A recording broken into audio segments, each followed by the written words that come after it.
अखिल भारतीय तारण तरण जैन युवा सभा के तत्वाधान में संचालित आओ चलें तारणवी पाठशाला के अंतर्गत हम और आप आज से चर्चा करेंगे 11 प्रतिमाओं की। हम प्रतिमाएं तो ले लेते हैं, लेकिन क्या हम उन प्रतिमाओं का सही मायने में पालन जैसा करना चाहिए वैसा करते हैं, या हमसे कहीं चूक हो रही है, या जो प्रतिमा लेने की तैयारी कर रहे हैं उन्हें क्या सावधानी रखनी चाहिए, इस अपेक्षा से अपनी ये चर्चा आज से प्रारंभ हो रही है। तो मुख्य तो इसमें 3 प्रतिमाएं हैं। पहली दर्शन प्रतिमा, दूसरी व्रत प्रतिमा और तीसरी सामायिक प्रतिमा। इन प्रतिमाओं का स्वरूप अगर अपन ने समझ लिया तो फिर बाकी प्रतिमाएं अपने आप पलने लगती हैं, लेकिन ये 3 इसमें मुख्य हैं। फिर बाद में ब्रह्मचर्य प्रतिमा भी मुख्य है। तो आज अपन चर्चा करेंगे 11 प्रतिमाओं का विषय प्रारंभ करेंगे। मंगलाचरण श्रावकाचार्य जी के आधार पर अपन चर्चा करेंगे, और दिव्यानंद महाराज जी की टीका जो श्रावकाचार्य जी की दिव्यानंद महाराज जी ने की है वो भी, और ज्ञानानंद महाराज जी की टीका, दोनों टीकाओं के आधार पर अपन चर्चा करेंगे 11 प्रतिमाओं की। मंगलाचरण। देव देवं नमस्कृत्यं लोकालोक प्रकाशकं त्रैलोक्यं भुवनार्थं ज्योति ओंकारं च विन्दते। तो पहले अपन जो प्रतिमा लेते हैं उन प्रतिमाओं के पूर्व हमारे भीतर ना किसी प्रकार का मोह परिणाम होना चाहिए और ना किसी प्रकार का द्वेष परिणाम होना चाहिए। ये दोनों परिणाम प्रतिमा लेने वाले के मन में होना नहीं चाहिए। तो द्वेष भाव क्यों होता है और मोह भाव क्यों होता है, ये अपन अनेकों बार चर्चा कर चुके हैं, लेकिन अपन चूंकि प्रतिमा का प्रारंभ कर रहे हैं तो फिर से हम इसको रिवाइज करते हैं कि हमें जो द्वेष भाव होता है किसी से भी, वो किस कारण होता है, या मोह भाव होता है तो किस कारण होता है, और हमें क्या सावधानी हम बरतें कि हमें मोह भाव और द्वेष भाव ना हो। तो हमारे जो भाव होते हैं या हमारी जो भावनाएं होती हैं वो होती हैं कम से कम 9 प्रकार की। होती तो अनेक है पर मुख्य होती हैं 9 प्रकार की। तो जो 9 प्रकार के भाव हमारे चलते हैं मुख्य रूप से, उन 9 प्रकार के भावों में कभी हमारा मन दुखी होता है, भाव चलते हैं मन में, और वही मन हमें लगता है कि हम बहुत दुखी होते हैं, अपन अपने आप ही किसी कारण से दुखी होते रहते हैं। कभी कभी हमारा मन बहुत प्रसन्न रहता है, अपने आप ही कई ऐसी परिस्थितियां बनती हैं कि प्रसन्न रहता है, या हमारे मन में कभी कभी घृणा के भाव किसी के प्रति आते रहते हैं। बैठे बैठे ही किसी के प्रति घृणा के भाव आते रहते हैं, किसी के प्रति क्रोध के भाव आते रहते हैं। तो तीसरा भाव हो गया घृणा का। चौथा भाव हमारे भीतर जो प्रकट होता है वो है क्रोध का। फिर कभी कभी हमें कुछ देख के आश्चर्य के भाव होते हैं, ऐसा कैसे हो गया या ऐसे कैसे हो सकता है, ऐसे आश्चर्य के भाव होते हैं। कभी कभी जीव के प्रति करुणा के भाव आते हैं, हमारे भीतर दया के भाव आते हैं, करुणा के भाव आते हैं। कभी कभी हम भयभीत होते हैं किसी कारण से, मतलब भय के भाव आते हैं। और कभी कभी आस्वाद वाली स्थिति रहती है, कुछ भी अच्छा नहीं लगता, आस्वाद वाली स्थिति हमारी रहती है। और जब आस्वाद वाली स्थिति रहती है तो फिर 9वां भाव आ जाता है उदासी का भाव, और ये अपने चेहरे पर दिखते हैं। ये 9 भाव पूरे के पूरे भाव दिखते हैं। किसी के पास हम जाएं और अगर हम बहुत प्रसन्न हो तो हमारा चेहरे का नूर अलग ही रहता है, अलग ही हम प्रसन्न दिखते हैं, और लोग कह भी देते हैं बहुत प्रसन्न दिख रहे हो, क्या बात। अगर दुखी हो रहे हो तो हमारे चेहरे पर रुआंसापन आ जाता है, तो दूसरा देख के ही कह देता है क्यों दुखी हो रहे हो। अगर हमारे चेहरे पर उदासी के परिणाम हो, हमारे मन में उदासी हो, तो चेहरे ही लटक जाता है, उदास हो जाता है, चेहरे से ही दिखने लगता है कि हम उदास हैं। तो सामने वाला पूछ भी लेता है क्या बात है, क्यों उदास दिख रहे हो। अगर हमारे भीतर भय के भाव हो तो भय हमारे चेहरे पर दिखाई देने लगता है, भयभीत हम दिखने लगते हैं। तो क्यों भयभीत हो रहे हैं ये सामने वाला पूछ भी लेता है। ऐसे क्रोध के भाव आए तो हमारे क्रोध के भाव में आंखें बता देती हैं कि हमें क्रोध आ रहा है। घृणा के भाव हो तो घृणा के भाव में हमारे मुंह भिच जाता है, हमारा घृणा के भाव में अलग ही दिखता है कि हम किसी से हमारे घृणा के भाव हो रहे हैं। तो ऐसे भाव जो हमारे भीतर होते हैं, इन भावों के कारण ही द्वेष पैदा हो सकता है। 9 भावों के कारण। अब वो द्वेष कैसे पैदा हो सकता है हमारे भीतर? तो उस द्वेष के पैदा होने का मूल रहता है घृणा या ईर्षा।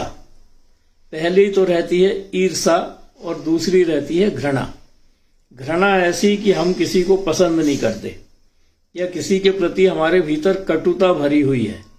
तो जिसके प्रति हमारे भीतर कटुता रहती है, उसको हम हमेशा दुखी देखना चाहते हैं। हम कभी उसको प्रसन्न नहीं देखना चाहते। और अगर वो प्रसन्न दिख जाए तो घृणा से हमारा चेहरा बन जाता है कि आज ये प्रसन्न क्यों है। और इसी घृणा की जो हमारी भावना है, वो ही फिर बदल जाती है काय में? द्वेष में। ये प्रसन्न है तो क्यों है? हम उसको पसंद नहीं करते, और जिसको पसंद नहीं करते तो उसके प्रति घृणा के भाव रहते हैं।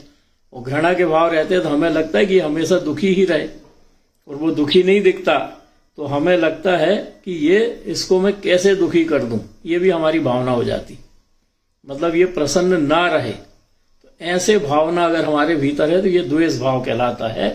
और द्वेष भाव होने जिनके भीतर रहता है, उसकी पहचान भी है कि वो हमेशा चिड़चिड़ा रहता है, हमेशा चिड़चिड़ापन रहता है उनके भीतर। कभी अच्छी बात बोलते नहीं, हमेशा नकारात्मक बात वो बोलते हैं। तो ऐसे चिड़चिड़ा स्वभाव वाले और नकारात्मक भाव भाषण करने वाले या भाव बताने वाले, बोलने वाले, ये हमेशा अन्य के प्रति दूसरों के से ज्यादा इनके भीतर द्वेष भाव होता है। और ये द्वेष भाव कब ईर्षा से द्वेष में बदल जाता है, उसका भी अपन देखें। कि मान लो किसी के प्रति द्वेष का भाव है और उसको कोई सफलता मिल गई, तो उसको सफलता मिल गई और मुझे मिली नहीं, तो मुझे नहीं मिली तो उसके प्रति मेरे भीतर ईर्षा के भाव आ जाते हैं। यही हमेशा क्यों सफल होता, मैं इसके बराबर क्यों नहीं हो पाता। या कोई काम करने की बात आई, मैं भी कर रहा हूं, वो भी कर रहा, उसने पहले कर लिया, मैं बाद में कर पाया, नहीं कर पाया। वो भी दोनों स्थिति हो सकती है कि मेरे से वो काम पूरा हुआ ही नहीं और दूसरे ने पहले कर लिया। तो जिसने कर लिया उसकी हो रही है प्रशंसा, मेरी प्रशंसा हो नहीं रही, भले ही बुराई नहीं हो रही हो, लेकिन लोग कह तो देते ही हैं चलो तुम्हारा भी हो ही जाएगा। तो वो ईर्षा मेरे भीतर रहती है। और ऐसी ईर्षा अगर 10-5 बार हो जाए किसी व्यक्ति के प्रति, जैसे घर में ही अपन ले लें कि घर में मान लो 2 भाई हैं, एक हमेशा क्लास में प्रथम आता है और दूसरा कितने भी प्रयास कर ले तो भी प्रथम नहीं आता। एक हमेशा कोई भी काम दो तो जल्दी कर लेता है और दूसरा हमेशा कोई भी काम दो तो जल्दी भी नहीं कर पाता, कभी कभी कर भी नहीं पाता। तो जो जल्दी कर लेता है उसके प्रति, या जो हमेशा प्रथम आता है उसके प्रति दूसरे को हो जाती है ईर्षा। और फिर वही ईर्षा द्वेष में बदल जाती है कि इसकी हमेशा प्रशंसा होती है, मेरी प्रशंसा कभी होती नहीं, तो उसके प्रति फिर द्वेष भाव हो जाता है हमारे भीतर पैदा। और वही द्वेष भाव जो पैदा होता है उसके कारण फिर हम दूसरे को नुकसान पहुंचाना चाहते हैं। और वो नुकसान पहुंचाने का जो हमारे भीतर भाव रहता है, वह भाव बिना द्वेष के होता नहीं। तो ऐसे हमें अगर किसी से स्वार्थ सिद्ध करना हो तो हमें रहता है उससे राग, और स्वार्थ सिद्ध होने की संभावना नहीं हो तो जिससे राग रहता है उसी से द्वेष हो जाता है। जैसे अपन किसी के पास गए, बड़ा आदमी, अपना बड़ा भाई है, बड़ा आदमी है, और उसके लिए 1000, 5000, 1 लाख, 2 लाख की कोई मायने नहीं है, और हमारी परिस्थिति उससे थोड़ी कमजोर है। तो हम उसके पास गए कि हमें पैसा चाहिए। अब भाई है तो स्वार्थ तो रहेगा, तो हमारे स्वार्थ की पूर्ति अगर हो जाए तो हमारे लिए बड़ा भाई से बड़ा कोई दूसरा नहीं। मतलब हम उसकी बड़ाई में पूरा कालीन बिछा देंगे कि आप हमारी हमेशा सहायता करते हो, हमारा ये करते हो, हमारा सपोर्ट करते हो, हमें ये देते हो, हमें वो देते हो। अपन उसकी बड़ाई में, प्रशंसा में 4 चांद लगा देंगे। और वो ही भाई हाथ खींच ले कि नहीं, मैं इस समय तो तुम्हें कोई पैसे नहीं दूंगा, अगर वो ही हाथ खींच ले तो फिर अपन देखें अपने मन में कैसे भाव आते हैं। अपने मन में उसी भाई के प्रति जिससे हमारा स्वार्थ सिद्ध होने वाला था और वो स्वार्थ सिद्ध नहीं हो रहा है, मतलब हमें बड़े भाई से जो सहायता चाहिए थी वो नहीं मिल रही है, तो हमें उसी भाई के प्रति द्वेष के भाव आ जाते हैं। तो फिर जितनी उसकी बुराई हम दूसरों से कर सकते हैं उतनी बुराई हम उसकी करते हैं ताकि उसकी प्रतिष्ठा पे आ जाए। तो ऐसा जो हम करते हैं उसके पीछे हमारा उद्देश्य यही रहता है कि हमारा स्वार्थ सिद्ध नहीं हुआ, तो जिससे भी हमारा स्वार्थ सिद्ध नहीं होता या जिससे भी हमारी अपेक्षा पूरी नहीं होती उसके प्रति हमारे भीतर द्वेष भाव आ जाता है।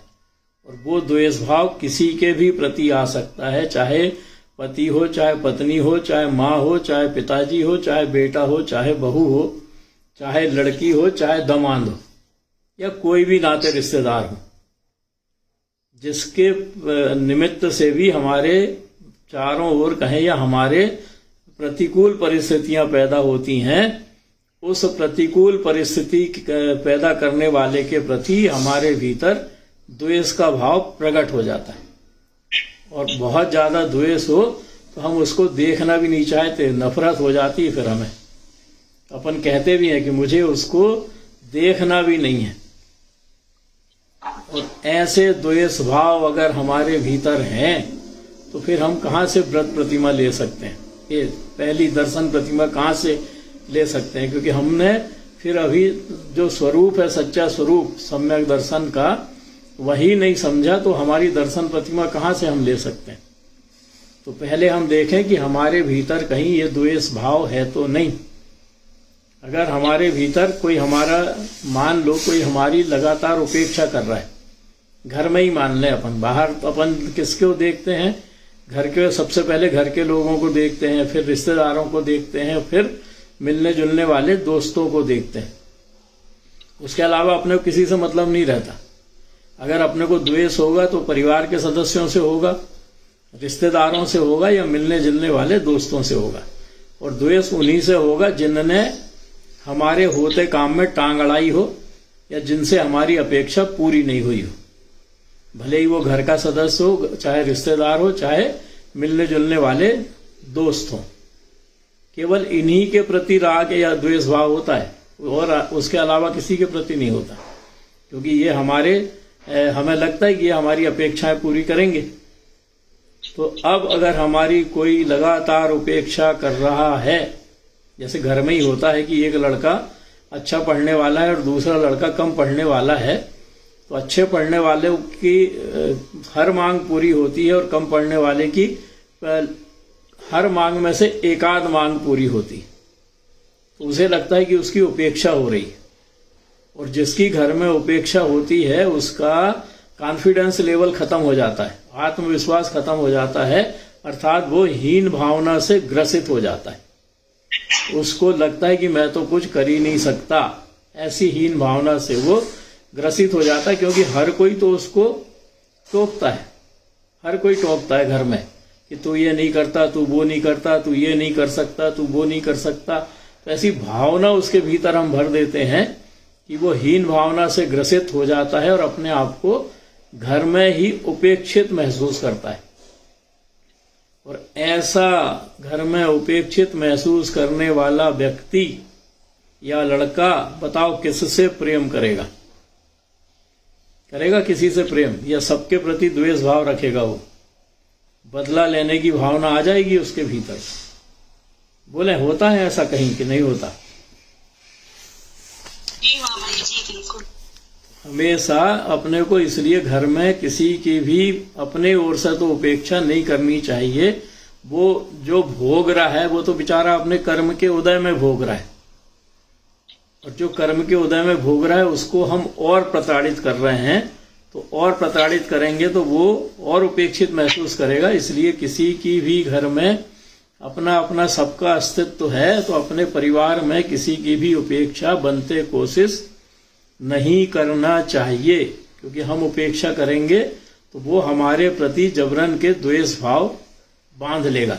अपने मन में कटुता के भाव बांध लेगा, तो उसके मन में कटुता लाने में अपन भी निमित्त बनेंगे। तो ऐसे जिससे द्वेष होता है उसको हम हमेशा कष्टमय अगर देखते हैं तो प्रसन्न होते हैं।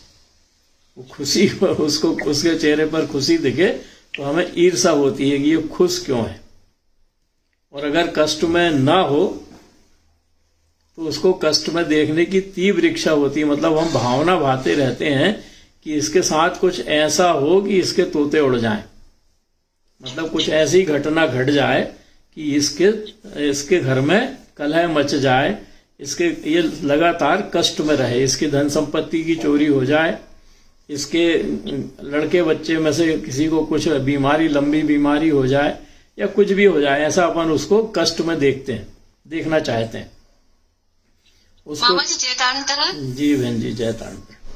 मामा जी आपने कहा कि किसी की उपेक्षा नहीं करना, और कोई अपनी उपेक्षा कर रहा हो तो फिर कैसे डील करना चाहिए?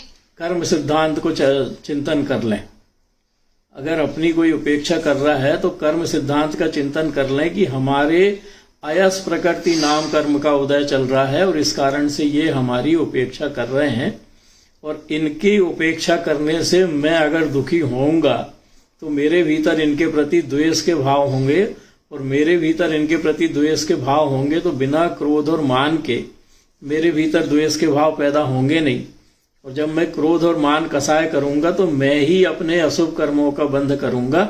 ये तो इसकी जो जाने उसकी वो जाने, क्योंकि वो तो बोल के हट गया, लेकिन मैं जबरदस्ती बैठे बैठे कर तो कुछ पा नहीं रहा उपेक्षा करने वाला का। क्योंकि उपेक्षा करने वाले की उपेक्षा जब होती है तो जो व्यक्ति उपेक्षा करता है वो निश्चित रूप से उससे तो भारी भरकम होता ही है, और जिसकी उपेक्षा हो रही है वो मुंह पर तो जवाब देने की स्थिति में नहीं रहता।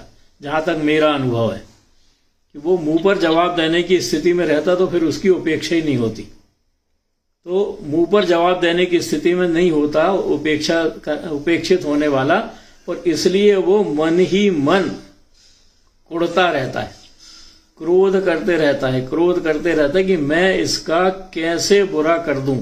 प्रत्यक्ष तो मैं कर नहीं सकता, तो अप्रत्यक्ष रूप से मैं कैसे इसको नुकसान पहुंचाऊं कि ये दुखी हो जाए। और यही जो अपने भीतर कुढ़ते रहते हैं अपन, तो वो है संकलेश परिणाम, वो है क्रोध कसाय।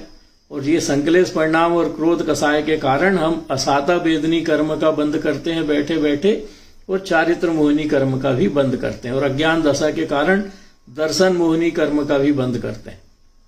अपने ज्ञान का उपयोग नहीं कर रहे हैं तो ज्ञानावर्णी दर्शनावर्णी कर्म का भी बंद करते हैं। और बिना कुछ करे, मतलब कह तो कुछ पा नहीं रहे हैं, बिना कुछ करे सारे कर्म बांधते रहते हैं बिना मतलब के, और उन कर्मों को बाद में फिर अपने को ही भोगना है। तो अपन सीधा निर्णय करें कि हमारी अगर उपेक्षा हो रही है तो उस उपेक्षा में वो व्यक्ति तो निमित्त है, हमारा खुद का अयस प्रकृति नाम कर्म का उदय है जिसके कारण हमारी उपेक्षा की जा रही। इस तरह से मुझे लगता है अपने को विचार करना चाहिए। बोलें। जी मामा जी, आज का विषय बहुत अच्छा शुरू हुआ है, बहुत ही प्रैक्टिकली आज का विषय शुरू हुआ है। बहुत बहुत आपके ज्ञान की अनुमोदना मामा जी। जब तक अपन ये नहीं समझेंगे तो प्रतिमा लेने के योग्य होंगे ही नहीं। अगर हमें प्रतिमा लेना है, प्रतिमा माने प्रतिमा नियम ना भी लें, लेकिन अगर हमें अपने जीवन में उस दिशा में बढ़ने का प्रयास करना है तो ये चीजें समझ के पहले अपने भीतर से निकालनी पड़ेंगी। नहीं निकालेंगे तो समता में कहाँ से रहेंगे। तो प्रतिमा लेने वाले के लिए तो पहले ही नियम है कि समता में रहे, ना किसी से राग करे ना किसी से द्वेष करे। क्योंकि सम्यक दर्शन जब वो प्रतिमा ले रहा है, दर्शन प्रतिमा, इसका मतलब है वो सम्यक दृष्टि है, और सम्यक दृष्टि है तो फिर वो ना किसी को पत्नी देखेगा, ना किसी को पति देखेगा, ना किसी को कोई रिश्तेदार देखेगा, वो तो सब कुछ भगवान आत्मा देखेगा अगर सम्यक दर्शन वाला है तो भगवान आत्मा देखने के लिए अंदर में जो कलुषता भरी पड़ी है वो निकलना जरूरी है। तो ऐसे अपन किसी जिससे अपने भीतर जिसके प्रति द्वेष भाव रहता है उसको प्रसन्न देखकर हमें ईर्ष्या होती है।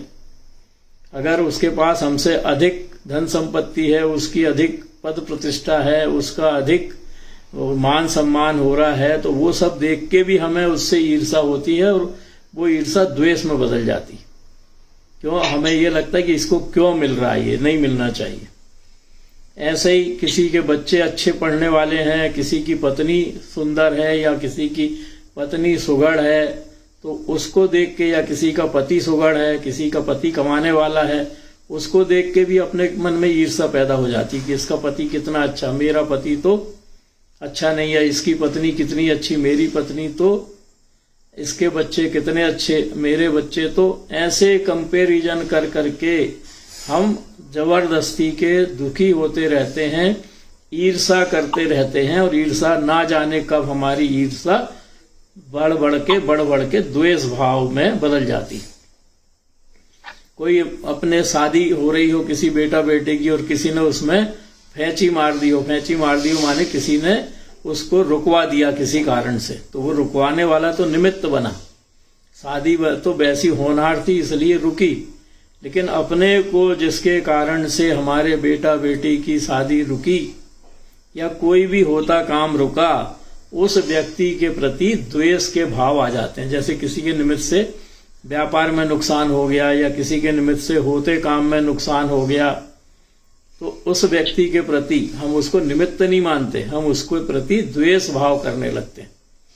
तो ऐसे अगर हमारे भीतर द्वेष भाव आते हैं तो हमें चिंतन करना चाहिए कि ये तो निमित्त मात्र है, काम तो 5 समवाय से होता है और 5 समवाय से काम होना होगा, तभी काल अवधि आएगी तभी होगा, नहीं तो 3 काल में नहीं होगा। कोई ना कोई ऐसा निमित्त बनेगा जिसके कारण वो काम नहीं होगा, या कोई ना कोई ऐसा निमित्त बनेगा जब काम होना होगा तब उस निमित्त के कारण होगा। तो ऐसा अगर हम चिंतन करेंगे तो निश्चित रूप से हमारे भीतर उस निमित्त के प्रति द्वेष के भाव नहीं आएंगे। इसी तरह से भाई भाई में, बहन भाई में हिस्सा को लेकर, बंटवारे को लेकर लड़ाइयां हो जाती हैं और एक दूसरे के चेहरे को नहीं देखना चाहते। भाई भाई एक पिता की संतान होके एक दूसरे के चेहरे को नहीं देखना चाहते। क्यों? लगता है कि उस भाई ने ज्यादा हिस्सा ले लिया, मेरे को कम मिला, या बहन समझती है भाइयों ने सब हड़प गए, मुझे कुछ दिया नहीं। तो ऐसे अगर अपने भीतर भावना है तो उस भावना में भी अपने को अपना प्रारब्ध, पुण्य का उदय और पाप का उदय का चिंतन अगर हम करेंगे तो हमारे भीतर द्वेष भाव नहीं आएंगे, क्योंकि जितना अपने पास संयोग में आना था उसे कोई रोक नहीं सकता, और जो अपने संयोग में नहीं आना है उसे कोई मुझे दे नहीं सकता। ऐसा अगर हम चिंतन करेंगे तो फिर हमें कभी भी किसी के भी प्रति द्वेष का भाव नहीं आएगा। मामा जी, मेरा एक प्रश्न है, जो मुनिराज बनते हैं उनकी कितनी प्रतिमाएं रहती हैं? निदान जो मुनिराज या आदि का दीक्षा लेते हैं उनकी कितनी प्रतिमाएं रहती हैं? 11 प्रतिमा के बाद ही मुनिराज या आरिका बनते हैं। 11 प्रतिमा के बाद, 11 प्रतिमा पूरी होने तक एलक छुल्लक रहते हैं, या आरिका की भी 11 ही प्रतिमा रहती है, लेकिन आरिका का पद एलक छुल्लक से ऊपर माना जाता है, मतलब मुनि के समकक्ष माना जाता है, इसलिए एलक छुल्लक को पीछे बिठाया जाता है। देखा होगा आपने, आरिका को आगे बिठाया जाता है, तो वो उनका पद ऊपर रहता है। लेकिन सभी 11 प्रतिमाएं सबकी रहती हैं एलक छुल्लक तक, और 11 प्रतिमा के बाद की अगली कड़ी है वो है मुनि बनने की। तो ऐसे अपने को द्वेष आता है। द्वेष अपना व्यक्तिगत अपन देखें तो कभी कभी ये होता है कि अपना कोई सहपाठी था और वो सहपाठी कक्षा में हमारा था, और हम उसको हमेशा सहायता करते रहते थे। मतलब उसकी परिस्थिति इतनी कमजोर थी कि कभी कभी हमने उसको पैसे से भी सहायता करी, कभी कभी कपड़े से भी सहायता करी, और कभी कभी अन्य प्रकार से भी सहायता करी, और वो उपकार भी मान रहा है कि हाँ भैया आपने सहायता करी और आपका तो उपकार है, लेकिन वो हो गया अपन से बड़ा। अब आज की स्थिति में उसके पास पैसे ज्यादा हैं, उसके पास गाड़ी घोड़ा ज्यादा है और हमारे पास कम है, तो उसको देख के अगर हमारे भीतर ईर्ष्या के भाव आ रहे हैं तो वो ईर्षा के भाव उसके प्रति द्वेष में बदल जाते हैं कि ये जिसको मैंने सहायता करी, जिसको मैंने पढ़ने के लिए फीस के पैसे दिए, आज देखो धन्ना सेठ बन गया और वो एहसान भी मान रहा है बेचारा कि आपने हमें बहुत सहायता करी। लेकिन अब सब जगह तो एहसान बताएगा नहीं, एहसान मानेगा नहीं वो। कहीं कहीं उसकी प्रतिष्ठा ज्यादा है, वो स्टेज पे बैठा है और अपन नीचे बैठे। तो उस समय अपने को लगता है कि देखो ये इसकी मैंने फीस भरी थी पढ़ने के समय और ये आज ऐसा ऊपर बैठा है, मेरे को भी बुला सकता था, नहीं बुलाया। तो ऐसे ईर्षा के भाव हमारे भीतर आ जाते हैं और वो ईर्षा उसके प्रति फिर जो ईर्षा रहती वो द्वेष में बदल जाती। मतलब उस व्यक्ति के जिसके यशः प्रकृति नाम कर्म का उदय चल रहा है, उस व्यक्ति के जिसके वर्तमान में पुण्य का उदय चल रहा है, उसके पुण्य को हम झुटलाना चाहते हैं, उसके पुण्य को हम नष्ट करना चाहते हैं। बताओ, उसके कर्म उसने बांधे, वो आज उदय में आए। पहले उसके पाप कर्म का उदय चल रहा था तो वो हमारे पास सहायता मांगने आया था। आज उसके पुण्य कर्म का उदय चल रहा है तो वो हमसे ऊपर है। उसकी तुलना में आज हमारे कम पुण्य का उदय चल रहा है तो हम उसकी तुलना में नीचे हैं और हम उसके पुण्य को बदलना चाहते हैं। अर्थात हम प्रयास करते हैं कि इसको जो सम्मान मिल रहा है वो ना मिले। अरे कैसे संभव है बताओ? किसी के कर्म को काटना होगा तो वो खुद काटेगा, हम काट सकते हैं क्या? लेकिन नहीं, हमें लगता है कि हम समाज में होता अधिकतर ये कि हम समाज के व्यक्ति हैं और हमारी पहले ज्यादा चलती थी, आज इसकी ज्यादा चल रही है तो ये इसकी ज्यादा हम नहीं चलने देंगे। कैसे? अरे उसका पुण्य का उदय है, उसका यशः प्रकृति नाम कर्म का उदय है तो वो तो बढ़ेगा ही आगे। हम कैसे किसी के उसको रोक सकते हैं? जी जी, अपन और खुश होने चाहिए देख के। अपन भट्टा मर्दी में पड़ा है, गरीब और निराशा होकर अपन और खुश होंगे ना तो साता वेदनी कर्म अपनो और बंद है और अपन से जल है तो अपनो असाता वेदनी कर्म और तीव्र बढ़ है। बराबर तो खुश होने चाहिए। जितने भी संकलेश परिणाम अपने भीतर होते हैं वो द्वेष भाव के कारण ही होते हैं, मोह के कारण भी होते हैं, पर अधिकतर उनका उत्पन्न होना हमारे भीतर ईर्षा पे निर्भर करता है, हमारे भीतर द्वेष भाव पे निर्भर करता है। और हम किसी के कर्म को बदल नहीं सकते, लेकिन हम ईर्षा कर करके, हम उससे द्वेष भाव रख रख के अपने भविष्य को खराब करते रहते हैं, अशुभ कर्मों को बांध के। नीच गोत्र को बंद, हाँ, सारे ही होगा वो तो। नीच गोत्र का बंद होगा, अशुभ नाम कर्म का बंद होगा, असाता वेदनी का बंद होगा, अपन उल्टा मान रहे हैं दर्शन मोहनी का बंद होगा, मान और क्रोध कसाय कर रहे हैं तो अशुभ चारित्र मोहनी कर्म का बंद होगा तीव्र कसाय के कारण, रौद्र ध्यान के परिणाम है तो नरक गति का बंद होगा, सभी पाप कर्म बंधेंगे। मगर अपन जी शिक्षा मिले तो मामा जी कोई यदि गरीब आदमी बड़ो आदमी बन जाए तो और खूब अनुमोदना करो, खूब हंसो, खूब तारीफ करो, अपनो उच्च गोत बंद है ये कि पुण्य की वजह से ही मिली, ऐसे भाव करें तो बहन जी लौकिक में ऐसा दिखाई देता है। मगर देखो अपन इतना से क्लास में जुड़े ना महाराज। अरे अपन तो चर्चा कर रहे हैं कि यही तो अपन समझ जाएं, अपना लोटा कम से कम अपन छान लें। इसलिए अपन ये चर्चा कर रहे हैं कि अगर हम लगातार सुन रहे हैं तो सम्यक दर्शन प्रकट करने के पहले हमारे भीतर से द्वेष भाव निकल जाए, राग भाव निकल जाए। इसलिए अपन ये चर्चा शुरुआत में यहाँ से कर रहे हैं कि प्रतिमा लेने की अगर हमारी तैयारी है तो हम खुद को खोज लें कि हमारे भीतर तो ऐसे भाव कहीं नहीं होते। अरे लौकिक में तो अपन देखते हैं कि एक बड़ा आदमी है और दूसरा अभी नया बड़ा बना है, तो पुराना बड़ा आदमी उस नए बड़े आदमी को अपने बगल में बिठाना नहीं चाहता। उसके मन में यही रहता है कि ये तो छोटा है मेरे से, मैं तो पुराना बड़ा हूं। अपने बगल में अगर वो आके बैठ जाए तो उसको लगता है कि ये मेरे बगल में क्यों बैठ गया, बैठे बैठे उसको हटाने की सोचने लगता है। अकेला पुरुष नहीं, महिलाओं में भी होता है, ये सब में होता है, मनुष्य मात्र में होता है। तो ऐसी अपनी प्रवृत्ति तो नहीं है, ये अपन को देखना है, इसलिए अपन इसकी चर्चा कर रहे हैं। जी।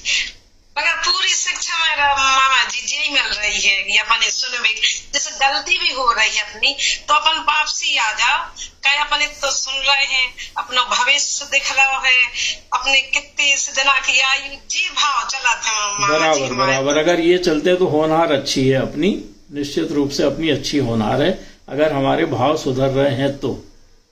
इसलिए हमें कभी ईर्ष्या नहीं करनी चाहिए, द्वेष नहीं करना चाहिए, बल्कि हमें किसी को जो आप कह रही हैं वही दें कि किसी को अगर अपन प्रसन्न देख रहे हैं तो उसको प्रसन्न देख के अपने को भी प्रसन्न होना चाहिए, अनुमोदना करना चाहिए उसकी भी।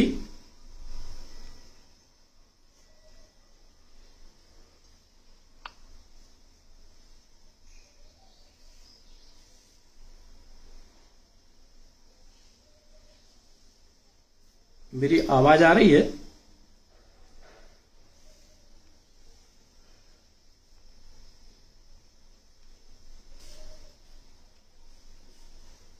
आ रही है मामा जी। तो ऐसे अगर अपन करेंगे तो निश्चित रूप से हम द्वेष करने से बच जाएंगे, ये अपन कहना चाह रहे हैं कि अपन बच जाएंगे द्वेष करने से। आगे लें अपन कि इसके उदाहरण अगर अपन लेते हैं तो उदाहरण में अपन ने पढ़ा हुआ है, हाँ अब आई मामा जी आवाज। हाँ वो बीच में वो आ गया था, डिस्टर्बेंस हो गई थी।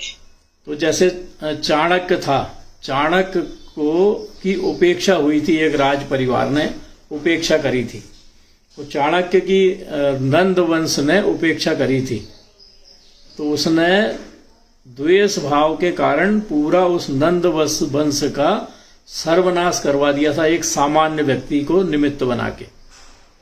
इसी तरह से द्रौपदी ने जब दुर्योधन पर व्यंग किया था तो दुर्योधन को भी इतना द्वेष आया था कि महाभारत हो गई थी उसके कारण।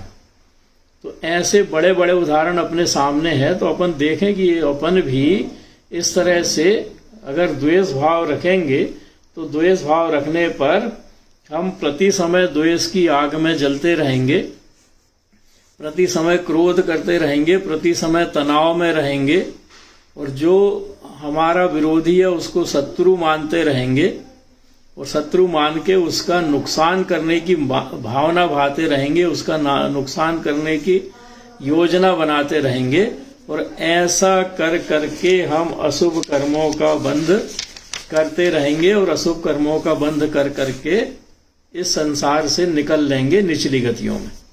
इसलिए द्वेष भाव यथा संभव हमें किसी भी जीव के प्रति नहीं करना चाहिए। अब द्वेष के बाद दूसरा भाव होता है मोह। तो अपन थोड़े से लक्षण देख के मोह क्या है इसको भी समझते हैं। तो प्रवचन सार की 85 नंबर की गाथा में आया है कि पदार्थ का अन्यथा ग्रहण, अन्यथा ग्रहण मतलब जिसका जो स्वरूप है वैसा उसको नहीं मानना, और त्रियंच तथा मनुष्यों के प्रति करुणा भाव एवं शुभ तथा अशुभ रूप चारित्र या शुभ तथा अशुभ प्रवृत्ति रूप चारित्र, इन सबको मोह भाव कहा है। अगर हमारे भीतर करुणा भी है तो करुणा पात्र और अपात्र दोनों के हिसाब से कैसी होनी चाहिए इसका निर्णय करने की क्षमता हमारे भीतर होना चाहिए।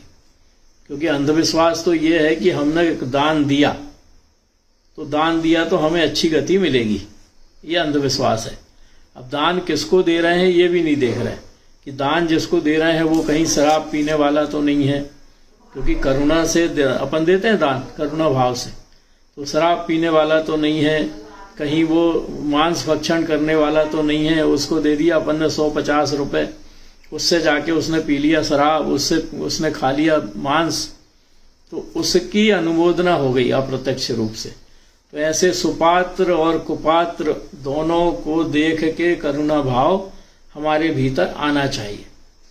और वो करुणा भाव के लिए इसलिए कहा जाता है कि किसी को भी देना है तो भोजन दो, नगद राशि तो अपात्र को दो ही मत। ऐसे ही हमारा चरित्र दोनों प्रकार का रहता है। शुभ प्रवृत्ति भी करता है हमारा मन और अशुभ प्रवृत्ति भी करता है। तो शुभ और अशुभ प्रवृत्ति जो हमारे मन में होती है वो भी किसी न किसी के प्रति ही होती है, तो वो प्रवृत्ति भी मोह भाव कहलाती है। या दर्शन मोहनी के विपाक से, मतलब दर्शन मोहनी के फल से और चारित्र मोहनी के उदय में जो हमारे कलुषित परिणाम होते हैं उन परिणामों को मोह कहा है। और ये लिखा है पंचास्तिकाय तत्व प्रदीप का 131 नंबर। अब इसमें प्रशस्त और अप्रशस्त दोनों प्रकार के मोह कहा है, मतलब शुभ भी और अशुभ भी, शुभ रूप प्रवृत्ति और अशुभ रूप प्रवृत्ति। तो अब अपन देखें, शुभ रूप प्रवृत्ति एक ही होती है और वो शुभ रूप प्रवृत्ति मोह की क्या हो सकती है, नियम सार में उसका स्पष्ट उल्लेख है। नियम सार तात्पर्य वृत्ति जो टीका है उसके 6 नंबर के सूत्र में लिखा है, 4 प्रकार के श्रवण संघ के प्रति वात्सल्य संबंधी मोह प्रशस्त मोह कहलाता है और इसके अतिरिक्त जितने भी मोह हैं वो सब अप्रशस्त हैं। किसके प्रति? 4 संघ के प्रति, 4 संघ श्रवण संघ के प्रति ऋषि अति मुनि अनगार अपन पढ़ते हैं। तो इनके प्रति वात्सल्य अगर हमारे भीतर है, विनय भाव है, सेवा भाव है, तो वो तो है प्रशस्त शुभ मोह। और इसके अलावा जो कुछ भी है वो सब है अशुभ मोह, अप्रशस्त मोह। और ये अप्रशस्त मोह जब हमारे भीतर रहता है तो हमारे भीतर भ्रम भी रहता है, अज्ञान भी रहता है और भ्रांति भी रहती है। मतलब हम मोह में, जिसके प्रति मोह रहता है वो झूठ भी बोल रहा हो तो उसके ऊपर हमें विश्वास हो जाता है कि नहीं ये तो सही कह रहा। और जिसके प्रति राग होता है उसका कोई अवगुण हमें दिखता नहीं, उसके केवल गुण ही दिखते हैं। और जिसके प्रति द्वेष होता है उसके हमें गुण कभी नहीं दिखते, उसके हमें केवल अवगुण ही दिखते हैं। और हम उस अवगुण को बढ़ा चढ़ा के बोलते हैं क्योंकि हमारे भीतर उसके प्रति द्वेष भाव है। और जिसके गुण दिखते हैं उस गुण के कारण हम उसके गुणों की ही प्रशंसा करते हैं, बढ़ा चढ़ाकर उसके बारे में बताते हैं। तो ऐसा मोह के कारण हम कुछ का कुछ भी समझ लेते हैं और ये कुछ का कुछ समझना ही भ्रम पैदा करता है, अज्ञान भाव बताता है और भ्रांति भी पैदा करता है। तो अब इस मोह में अगर हम लिप्त हो गए तो ये लिप्त होने पर हमारे क्या नुकसान होगा? तो पहला, शरीर और सांसारिक पदार्थों का अपना एवं सत्य मानने की हमारी बुद्धि होगी, जिससे भी मोह है। सबसे पहला तो अपने को मोह रहता शरीर से। शरीर से मोह माने मैं निरोगी रहूं, मैं अपनी इंद्रियों के निमित्त से सारे भोग भोगने में सक्षम रहूं। तो वो मोह के कारण अपन सारे अभक्ष भी खाने को तैयार रहते हैं। कहीं दर्द हो रहा हो तो दर्द के लिए कोई सायराप हो तो सायराप पीने को तत्पर रहते हैं। या गोली कोई ऐसी मिल रही हो जिसमें अपने को पता नहीं है कि इसको खाना चाहिए कि नहीं खाना चाहिए, वो भी अपन खा लेते हैं। क्यों? क्योंकि शरीर स्वस्थ रहे। शरीर के प्रति सबसे ज्यादा मोह अपने को होता है और इस शरीर को पुष्ट रखने के लिए, ताकि इससे हम इंद्रिय भोग भोगते रहें, तो इसको पुष्ट रखने के लिए भी हम अभक्ष का सेवन करते रहते हैं। काय के कारण? मोह के कारण। और इसी प्रकार घर का सामान, परिवार के सदस्य, सबके प्रति अपने को जो भी अपने संयोग में है, उस सबको अगर हम, उस सबके प्रति अगर हमारे भीतर मोह है तो फिर हम सबको मेरा है कहते हैं। वो सम्यक दर्शन प्रकट करना है अपने को। वो क्या कह रहे हैं? सब मेरा है। तो सब मेरा है कहेंगे, संयोगी पदार्थ मेरे हैं, संयोगी पुरुष स्त्री जितने हैं वो सब परिवार के सदस्य मेरे हैं, शरीर मेरा है, ऐसा कहेंगे और ऐसा मानते भी रहेंगे तो क्या हमें सम्यक दर्शन प्राप्त हो जाएगा? क्या हम दर्शन प्रतिमा के योग अपने आप को फिर बना पाएंगे? अरे जहां पर भ्रम है, मिथ्यात्व भरा पड़ा है, तो कहाँ से दर्शन प्रतिमा होगी। तो अगर हमने प्रतिमा ले ली है पहली और हम अभी भी संयोगी पदार्थ को अपना मान रहे हैं, शरीर को पुष्ट रखने के लिए यदा कदा ये वो मांग करते रहते हैं खाने की, या हमें परिवार के सदस्यों से मोह है, परिवार के सदस्य में किसी को कुछ हो जाए तो हम अंदर से दुखी हो जाते हैं। देखिए, लौकिक व्यवहार अलग है और निश्चय अलग है। अपन यहाँ पर निश्चय की अपेक्षा चर्चा कर रहे हैं। व्यवहार में तो सब घर में रह रहे हैं, प्रतिमा ले लिए, घर में रह रहे हैं, तो अपने को पूछने जाना ही पड़ेगा भैया कैसे हो या भाई कैसे हो। तो व्यवहार अलग चीज है, लेकिन निश्चय से श्रद्धान हमारा कैसा होना चाहिए उसकी अपन बात कर रहे हैं। तो जो अपन काम करते हैं मूर्खतापूर्ण काम, कब? मोह के कारण। मोह के कारण मूर्खतापूर्ण कार्य कौन से हो सकते हैं, बताएं यदि एक आध कोई उदाहरण। मोह के कारण मूर्खतापूर्ण कार्य जो अपन करते हैं उसका एक आध उदाहरण बताएं।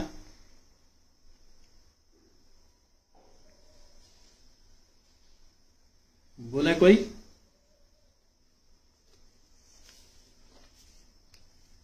जो प्रतिमा ले लेते हैं वो पढ़ते हैं, भोगे जो भोग पहले उनका न होवे सुमरन। क्या अर्थ लेना चाहिए इसका? भोगे जो भोग पहले उनका न होवे सुमरन, बताएं कोई क्या अर्थ लेना चाहिए। पूर्व में भोग चुके हैं विषय कसाय, इनमें ना करें, मान लो उनका स्मरण भी नहीं करें। मान लो बैठे हैं, बैठे बैठे किसी की याद आ जाए, किसी की भी याद आ जाए और चेहरे पर अगर मुस्कुराहट आ जाए, तो फिर मुस्कुराहट आना बताता ना कि भोगे जो भोग पहले उनका सुमरन कर लिया। जी। तो ये कार्य को अपन कह सकते हैं मूर्खतापूर्ण जुनून। क्यों कह सकते हैं? अपन कहते हैं प्राग भाव। प्राग भाव कह रहा है कि वर्तमान पर्याय में पूर्व पर्याय का अत्यंत अभाव है, और फिर भी अपन वर्तमान पर्याय में पूर्व पर्याय को याद करके प्रसन्न हो रहे हैं। और हम कहते हैं कि हम तो प्रतिमाधारी बनने वाले हैं, हम तो सम्यक दर्शन, हमारे को आज्ञा सम्यक्ति हम हो गए हैं। तो कहाँ से होंगे बताओ? एक अकेले उसका ही नहीं है, कोई विशेष वस्तु देखें और उसको देख के अपने को प्रसन्नता आ जाए अपने मन में, वाह कितनी सुंदर वस्तु है। व्यवहार में कहना उचित है कितनी सुंदर वस्तु है, लेकिन अंदर में क्या निर्णय चलना चाहिए? अरे ये तो पुद्गल से निर्मित वस्तु है, और पुद्गल से निर्मित वस्तु का वैसी पर्याय है जिसके कारण ये इस तरह की आकृति इसकी बनी है, और ये आकृति तो विनाशिक है, आज है कल नहीं है। ऐसा चिंतन चले तो हम सम्यक दृष्टि, और नहीं एक किसी को देख के आए थे, सबको आके बता रहे हैं वो देख के आना कितनी सुंदर है, और मौका लगा तो खुद फिर दूसरी बार उसको देखने चले गए। तो फिर बताओ अपनी कहाँ का सम्यक दर्शन रहा, कहाँ के आज्ञा सम्यक्ति रहे? हमने तो पुद्गल को देख के आंखों को तृप्त करने के लिए दोबारा चले गए, तो कहाँ के सम्यक दृष्टि रहे अपन? कहाँ से अपनी प्रतिमा लेने की तैयारी है? ऐसे ही किसी चीज को कभी सूंघा हो और वही सुगंध फिर से आ जाए, वो सुगंध कहीं फिर से आ जाए तो रुक गए थोड़ी देर, अरे वाह ये सुगंध मुझे बहुत अच्छी लगती है, और इसलिए उसको ग्रहण करके उसका अनुभव करके सुखी होने के लिए मैं थोड़ी देर वहां खड़ा हो गया। तो ऐसी सुगंध जो पुद्गल का परिणमन है, उस सुगंध में मैं अपने आप को सुखी मान रहा हूं, और मैं कहता हूं कि मैं आज्ञा सम्यक्ति हूं, मैं व्रत प्रतिमा लेने वाला हूं। कहां से? मैं पुद्गल से अपने को सुखी मान रहा हूं, तो भेद ज्ञान कहां गया मेरा? ऐसे ऐसे राग हर इंद्री के अपने भीतर हैं। कोई बहुत अच्छा संगीत हमें पसंद है, व्यवहार में अभी अपन जब तक श्रावक हैं हाँ ठीक है, लेकिन निश्चय से निर्णय तो हमारे भीतर यही होना चाहिए कि ये संगीत भी भाषा वर्गना का परिणमन है, और अगर मुझे उसमें आनंद आ रहा है तो निश्चित रूप से मैं भाषा वर्गणा के परिणमन से आनंदित हो रहा हूं। इसी तरह देखकर, सूंघकर, सुनकर, चखकर, किसी के घर भोजन करके आए साल भर पहले, और कोई एक विशेष व्यंजन उसने इतना अच्छा बनाया था कि उसका स्वाद हम भूल ही नहीं पाए। अपने घर भी वो व्यंजन 10 बार बना, लेकिन जब भी बना तो वो स्वाद नहीं आया। तो हमने हर बार चर्चा की कि उसने जब ये बनाया था तो इतना परफेक्ट बनाया था कि उसके स्वाद की बात ही अलग थी।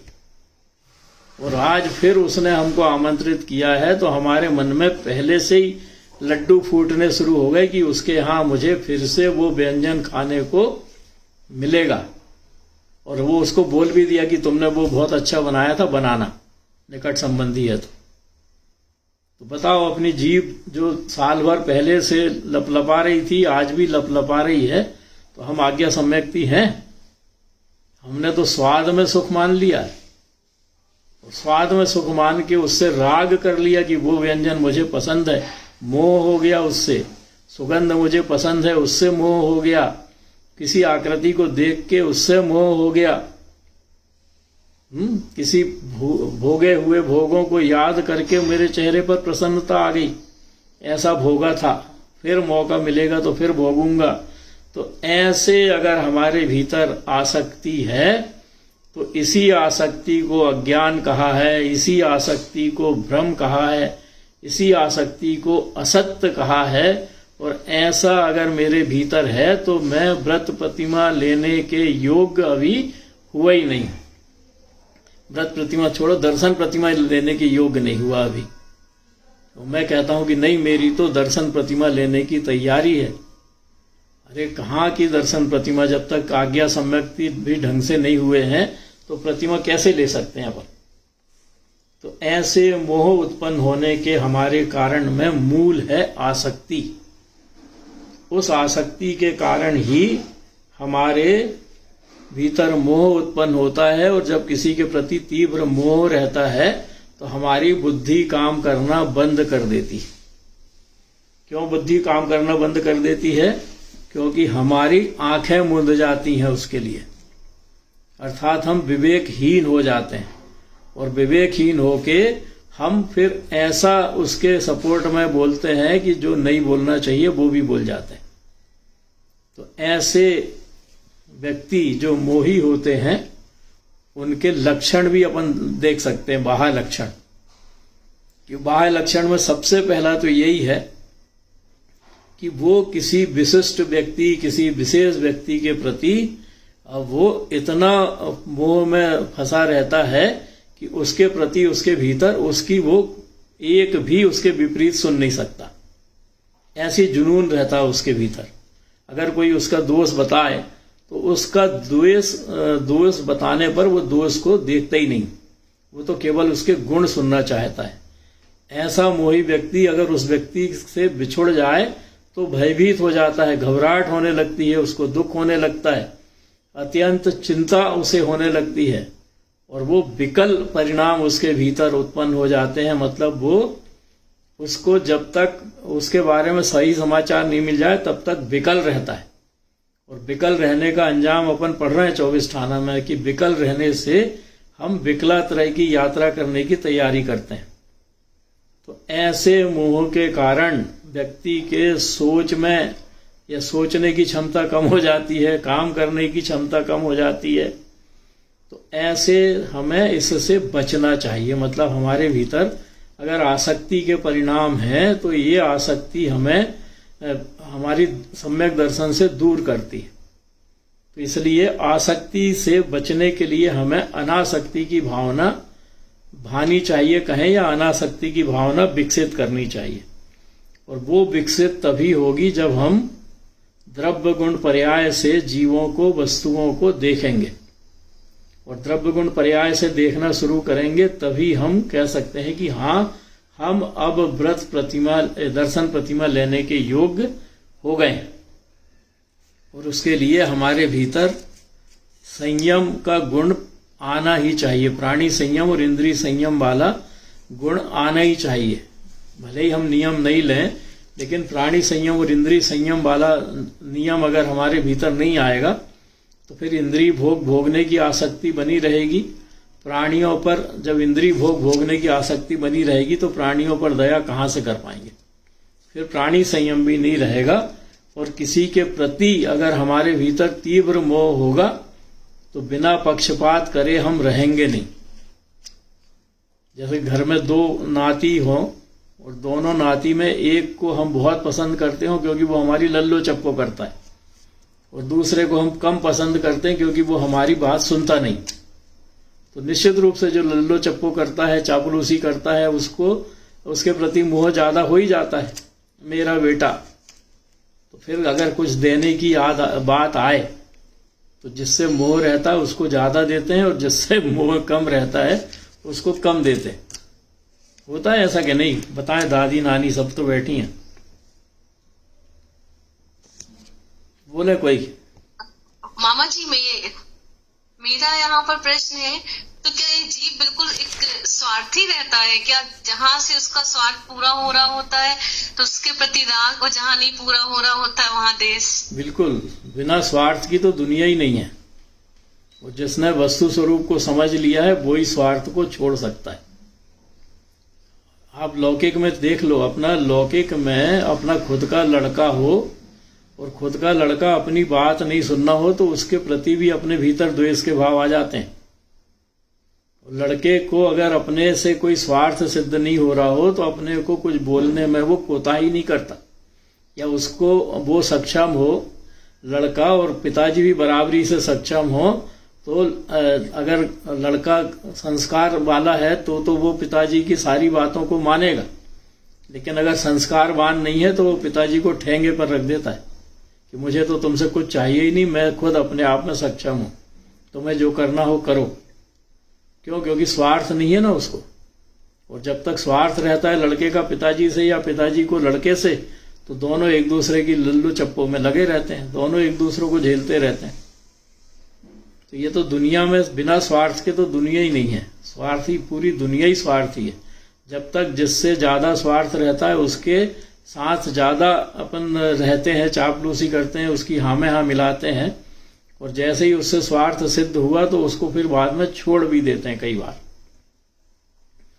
तो अगर हमें स्वार्थी नहीं बनना है तो हमें फिर मामा जी मतलब पूरी चर्चा का सार ये है कि दर्शन प्रतिमा का मूल आधार ये है कि हमको सारे जीवों को जीव दृष्टि देखना है, ना कि राग और द्वेष की दृष्टि से। जब हम जीव दृष्टि से देखेंगे जब ही हम निर्विकल्प होके अपने मार्ग पे आगे बढ़। तो मेन बात है, बीतरागी तो नहीं हो पा रहे ना। बीतरागी होने की बोल भी नहीं रहे ना बहन जी। बहन जी, व्यवहार में बीतरागी होने की बात थोड़ी हो रही है, श्रद्धान पक्का करने की बात हो रही है। अभी तो केवल अंदर में श्रद्धान पक्का हो जाए, बाहर में मतलब किसी के प्रति ना राग आने द्वेष। कोई अपनी चापलूसी कर रहा है फिर भी उसके प्रति ना राग चाहिए, ना कोई अपना द्वेष कर रहा तो उसके प्रति भी द्वेष नहीं आना चाहिए। अंदर से तो यही श्रद्धान होना, अंदर से ये श्रद्धान होना। बाहर में परिवार के प्रति सारे कर्तव्य निभाते हुए भी किसी से अपेक्षा नहीं करना, उपेक्षा की चिंता नहीं करना, ये है निस्वार्थता। परिवार के प्रति सारे कर्तव्य निभाते हुए भी किसी से कोई अपेक्षा नहीं करना और किसी की उपेक्षा की चिंता नहीं करना, ये है निस्वार्थता। कि हमने मान लिया कि ये हमारा कर्तव्य है और हमें करना है। आज हम लड़के को पढ़ा रहे हैं तो लड़के को पढ़ा रहे हैं तो हम मात्र निमित्त हैं। लड़का उसके बाद हमारे साथ रहेगा नहीं रहेगा वो समय जाने। हमें अपेक्षा नहीं करनी है कि लड़का जब बड़ा आदमी बन जाएगा तो हमारी देखभाल करेगा। क्यों? क्योंकि हम लड़के को आज पढ़ा रहे हैं। तो ऐसा अगर स्वार्थ अपने भीतर भरा है तो हमने सिद्धांत को नहीं समझा। और अगर हम निष्प्रय भाव से कि ये मेरा कर्तव्य है, मुझे करना है और मैं कर रहा हूं, ऐसे निष्प्रय भाव से हम कर्तव्य को निभा रहे हैं, अपने आप को निमित्त देख रहे हैं, तो ये है निस्वार्थता। इसको बीतरागता नहीं कह रहे अपन ये कह रहे हैं कि हमने वस्तु स्वरूप को समझ लिया है और वस्तु स्वरूप का श्रद्धान कर लिया, ये वीतरागता नहीं है। परिवार में रहते हुए भी हम जितना जिसके प्रति राग और द्वेष भाव है उसको छोड़ने की, अंदर से छोड़ने की बात कर रहे हैं। कम से कम द्वेष को तो अंदर से पूरी तरह छोड़ने की बात है। तब जाके हमारे भीतर कहीं आत्मा की रुचि जागेगी, और आत्मा की रुचि जागेगी तब जाके ये राग और द्वेष और मोह ढीले पड़ेंगे, और तब जाके हम पहली प्रतिमा लेने के योग्य होंगे। क्योंकि जिसके भीतर आत्मा की रुचि लग जाती है उसके लक्षण है कि संसार शरीर भोगों से उसका लगाव हट जाता है, पर में एकत्वपना कर्तत्वपना उसके नहीं रहता। अपने आप को वो कर्ता नहीं मानता, अपने आप को भोक्ता नहीं मानता, भोजन करते हुए भी अपने को भोक्ता नहीं मानता, सारे घर के काम करते हुए भी अपने को कर्ता नहीं मानता, अपने को निमित्त मानता है। फालतू की चर्चा, फालतू के विषय, फालतू की कसाय उसको व्यर्थ लगती है। पाप करने से दूर हटता है वो। यथा संभव मेरे निमित्त से कोई जीव दुखी ना हो, ये प्रयास करता है आत्मरुचि वाला। घर में रहता है, सारे कर्तव्य निभाता है, और उसके बाद भी स्वयं को मेहमान समझने लगता है। सारे कर्तव्य करते हुए अपने को निमित्त मानता है, मेहमान जैसा रहता है घर में। और उसके जब आत्मरुचि लग जाती है तो अपने आप प्राणी दया के भाव, मतलब प्राणी संयम, इंद्रिय संयम के लेने के भाव होने लगते हैं। फिर वो दो अलग अलग मार्ग देखने लगता है, एक कर्मधारा का और एक ज्ञान धारा का। कि ये कर्मधारा का मार्ग है जिसमें मुझे केवल कर्तव्य निभाना है, और ये मेरा ज्ञान धारा का मार्ग है जिसमें मुझे आगे बढ़ना है। ये आत्मरुचि करने वाले के, आत्मरुचि जिसके भीतर पैदा हो जाती है, वो भिन्न भिन्न देखने लगता दोनों धाराओं को, कर्म धारा को भी और ज्ञान धारा को भी। कर्म धारा से कभी प्रभावित नहीं होता वो। व्रत नियम संयम जो लेते हैं अपन, तो वो मुक्ति के मार्ग में सहकारी कहलाते हैं। मुक्ति का मार्ग नहीं है वो, लेकिन वो सहकारी है, इसलिए उसके व्रत नियम संयम लेने के भाव होने लगते हैं। और जब वो सही मायने में सम्यक दृष्टि हो जाता है, मतलब आज्ञा सम्यक्ति हो जाता है, तो उसका ज्ञान फिर सम्यक ज्ञान हो जाता है। तो वो विवेक पूर्ण निर्णय लेने लगता है। जो काम उसके करने योग्य है वही करता है, शेष कार्य को वो नहीं करता, और सम्यक चारित्र की साधना में आगे बढ़ना चाहता है आत्मरुचि वाला। तो ऐसा सम्यक दर्शन ज्ञान चारित्र सहित जो आगे बढ़ेगा वो मोक्ष मार्ग पर आगे बढ़ेगा। और जो केवल नियम ले लिया, पता ही नहीं है कि नियम होते क्या हैं, व्रत कर रहे हैं, उपवास कर रहे हैं, मंद कसाय के परिणाम सहित कर रहे हैं, वो पता है नहीं द्रव्य गुण पर्याय है क्या। व्रत नियम संयम कर रहे हैं और बाकायदा राग और द्वेष दोनों चल रहे हैं। तो ऐसे व्रत नियम संयम करने से मंद कसाय होने के कारण वो पुण्य बंध का कारण तो हो सकते हैं, लेकिन वो कभी भी मोक्ष का कारण नहीं होंगे। और अगर हम प्रतिमा ले रहे हैं तो हमें समझना चाहिए कि हमें तो मोक्ष जाने के लिए प्रतिमा ले रहे हैं। और जब मोक्ष जाने के लिए हम प्रतिमा लेना चाहते हैं तो वो सम्यक दर्शन पूर्वक होनी चाहिए।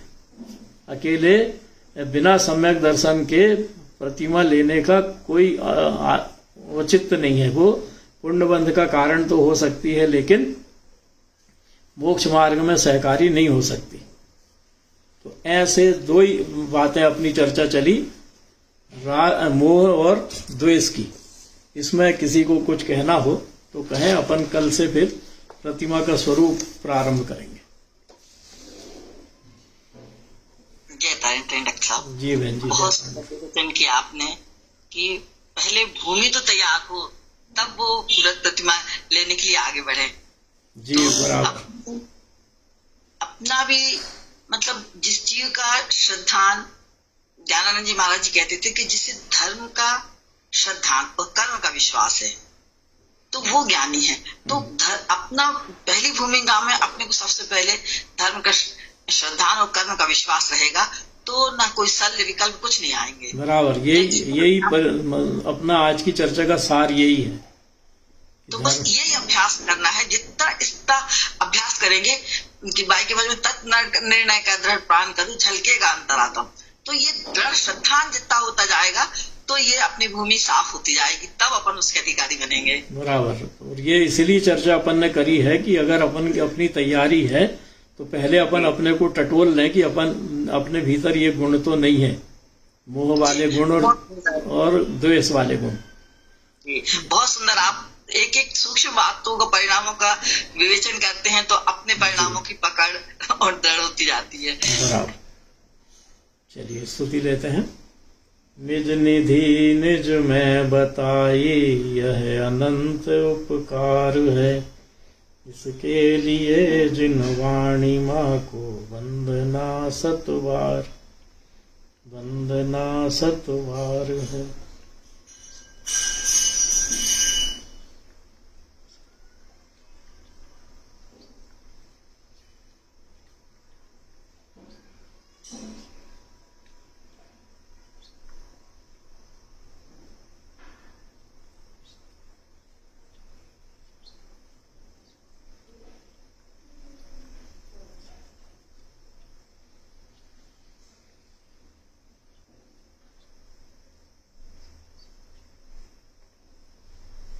बोलिए श्रीमद् जिनतारण तरण मंडलाचार्य महाराज की।